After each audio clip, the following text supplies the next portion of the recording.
Hello students, in this lecture we are going to understand the service characteristics, marketing implication of it, and the strategies which we should adopt to overcome or to sell the services. So when it comes to service characteristics, it's intangible, inseparable, heterogeneous, and perishable in nature.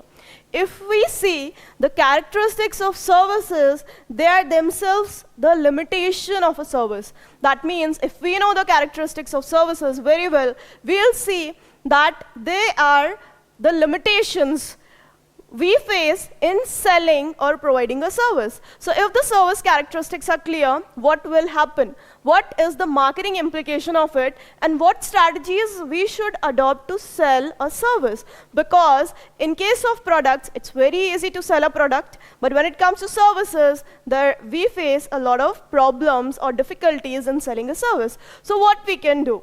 Now the first characteristics we are understanding is intangibility. If a service is intangible, what it means? What is the marketing implication of it? The first one is services cannot be stored. Services cannot be stored, no patents, no ready display, communication problem, pricing difficulty.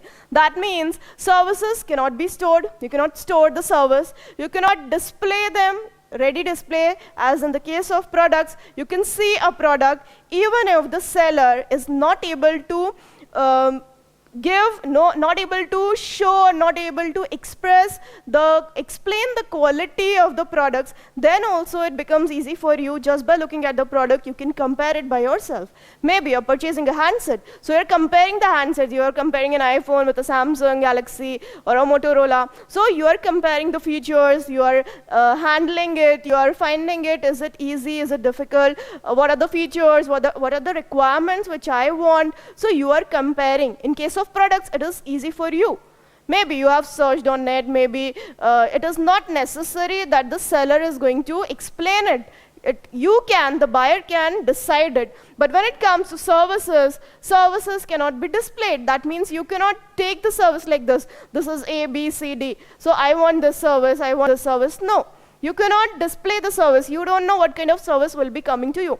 Because actually you wait for the product and not for the service. And services are always accompanied by some products. So services cannot be stored. You cannot store the service. You cannot sell it some other time. At the same time, you have to produce it, you have to distribute it, and the consumer has to consume it. So services cannot be stored. No patents of the service. Like, this is my style of teaching, so I cannot do a patenting of it. No one can copy this. No, it is not so. It is not the case with services. When it comes to products, maybe I have invented cure for a disease, maybe I have found out this, I have invented this product or this machinery, I have prepared this. So I have done patenting of that, and you cannot use it. If you are using my concept, my idea, or the way I have invented or produced a product, you will be charged for that. Right? So when it comes to products, you can patent the products, but when it comes to services, patenting cannot be done in the case of services. Like a doctor, the way I am treating a patient or the way I am operating it, I cannot patent that. The doctor cannot patent it. This is my style of operating or giving treatment to the patients. So no patenting. No ready display services, or you cannot see the services, you cannot display it. Communication problem. When a service is invisible, how you're going to communicate it? There will be communication problem, right? What kind of service I'll be offering to you? Unless and until the person is going to experience it personally. We have to experience the services personally. Unless and until you're going to experience it, you cannot express it. What kind of experience was what kind of feeling was that? So you cannot express it. So before selling a service, it is very difficult to communicate what kind of service you will be providing to the person, to the consumer.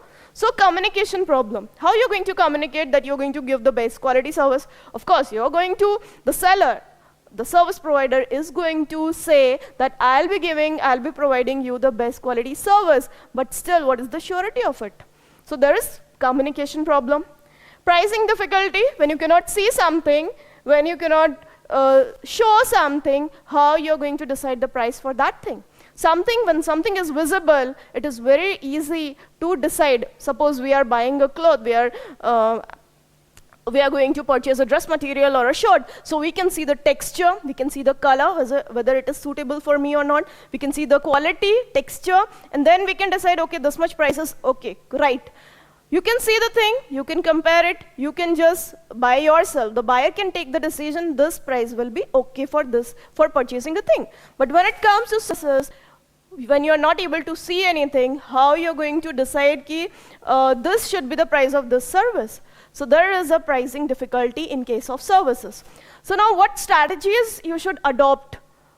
Strategies. First, to sell a service, you need to give some tangible clues.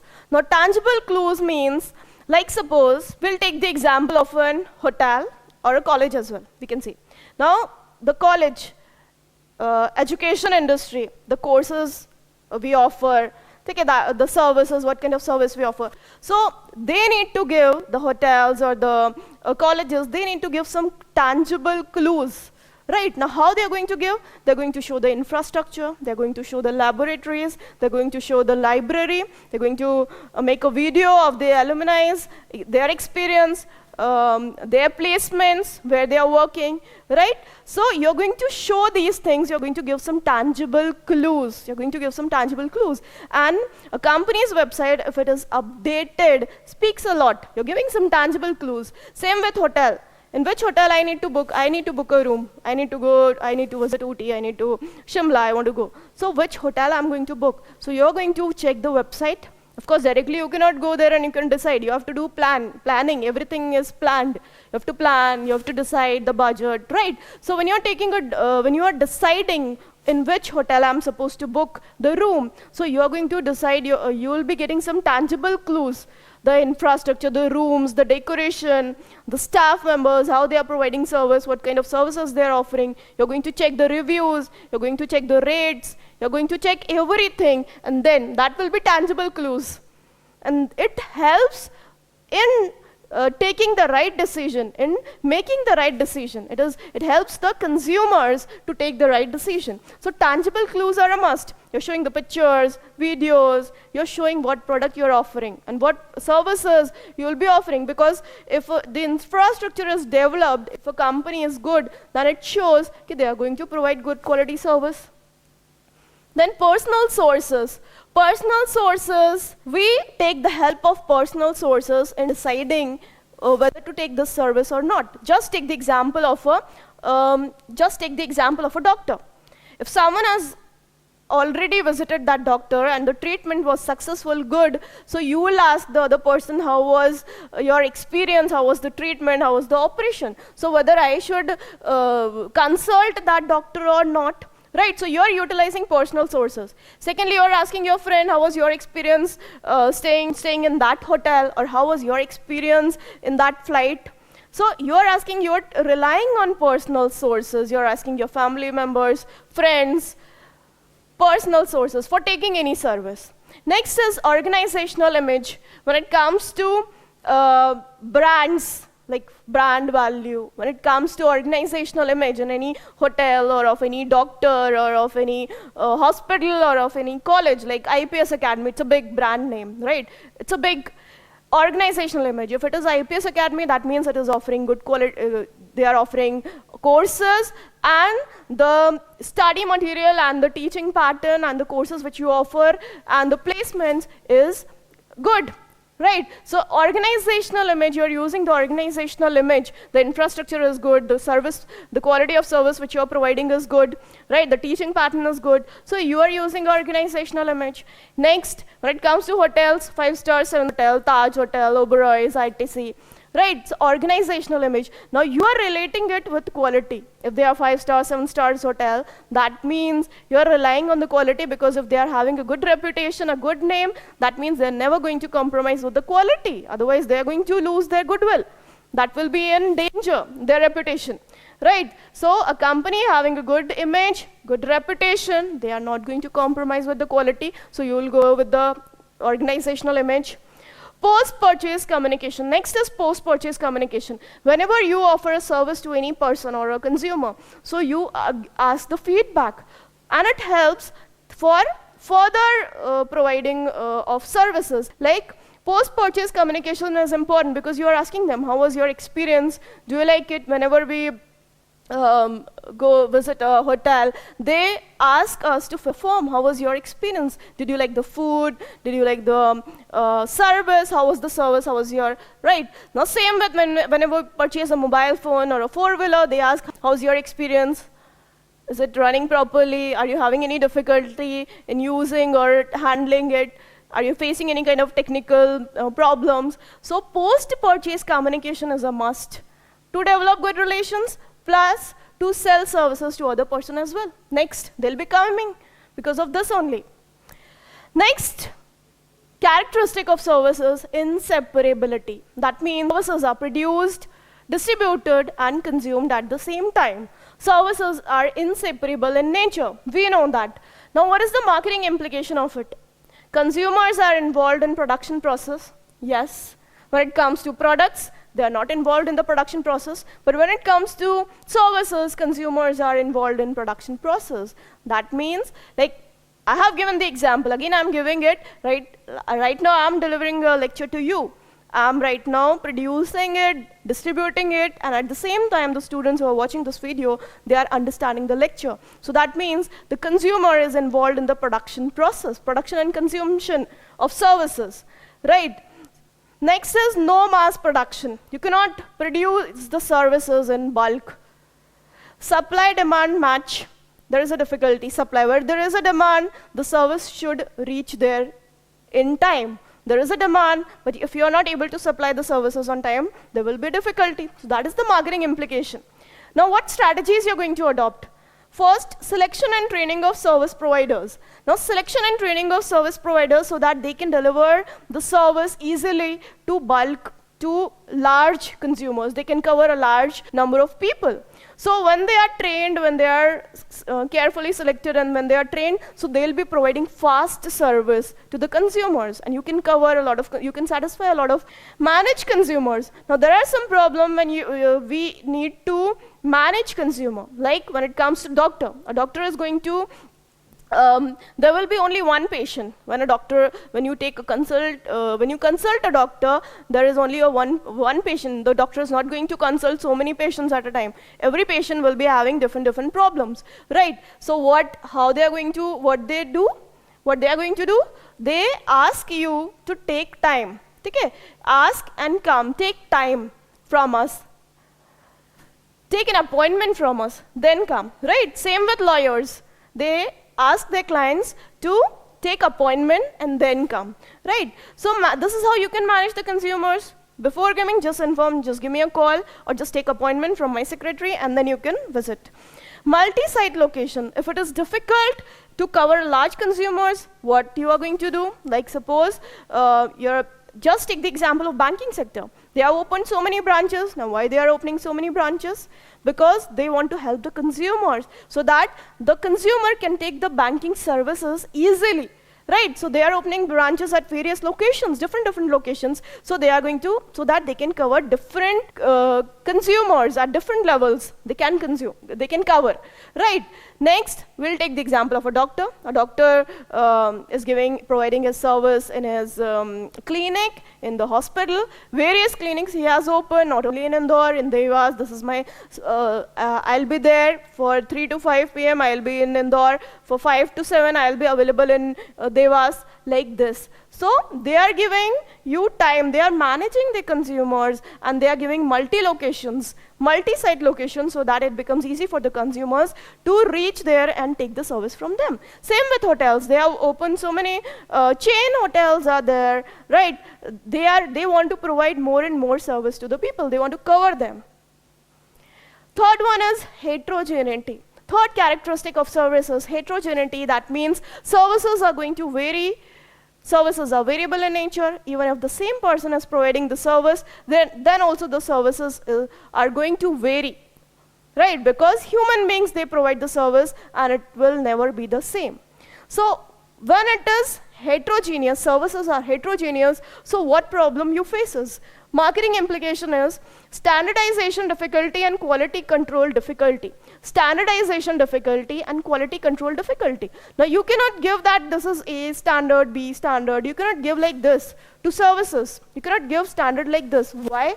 Because generally we are not directly getting the service, but we purchase a product and services are accompanied with it, right? So what happens, everyone wants to get the best quality service because they are paying for it.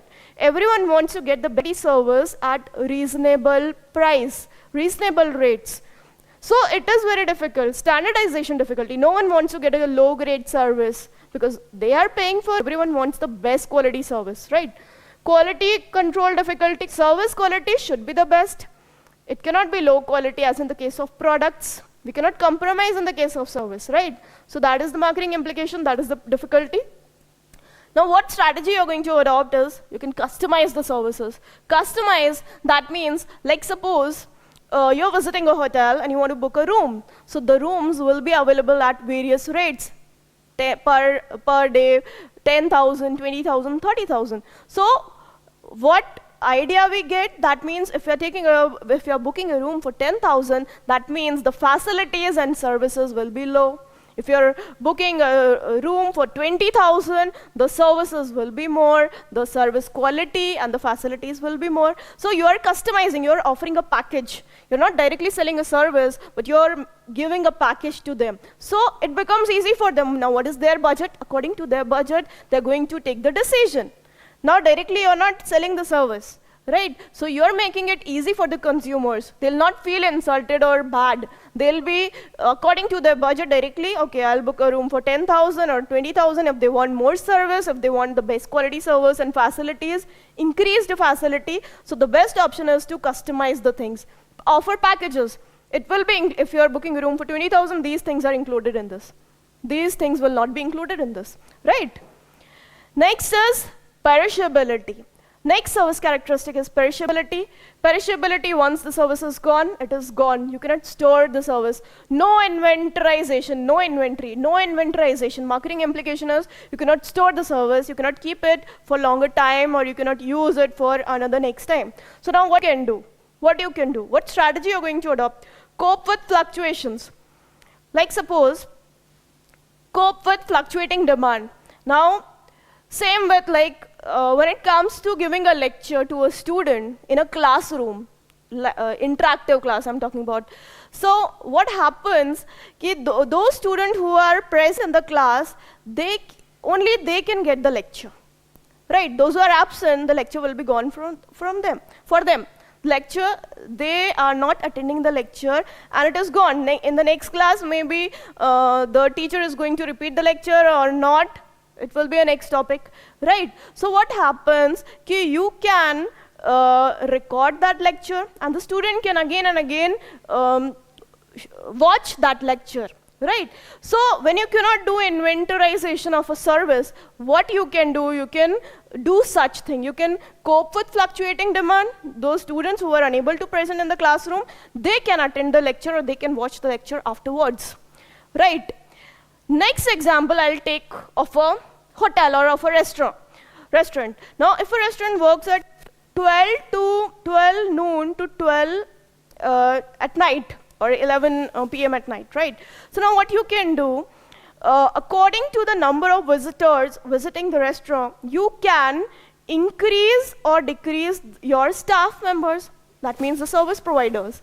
That means 12 to 5 p.m., there are less consumers visiting my restaurant. There is no demand for my products. They are not visiting the restaurant. But when it comes to 7 to 9 p.m., the timing is large number of people, they are visiting the restaurant and they are ordering.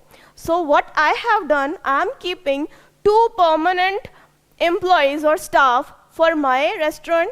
And when it comes to 7 to 9 or 7 to 11, I'm appointing 2 extra persons to cope with fluctuating demand, to cope with the consumers. Large number of visitors, large number of people are coming to my restaurant during 7 to 9 p.m. So I have appointed or I have appointed some people for part-time job. So this way I'm not keeping them for full day, but when there is a demand for that particular time period, I have appointed few people, staff members, so that they can deal with the consumers and they can provide the service. So this is how I am coping with the fluctuating demand. When there is a demand, when I know this, of course, after experiencing it, after knowing it, what is the time after collecting all the statistical data, during what time there will be consumers, there will be more demand of my products, more number of visitors visiting my restaurant. Accordingly, I'm going to take the decision, and this strategy I'm going to adopt, cope with fluctuating demand. When there is large number of visitors, I will increase the number of service providers. Right? So I hope the service characteristics are clear to you, the marketing implications, and how we are going to deal with it. What strategies we need to adopt to overcome the problems while selling a service. Thank you.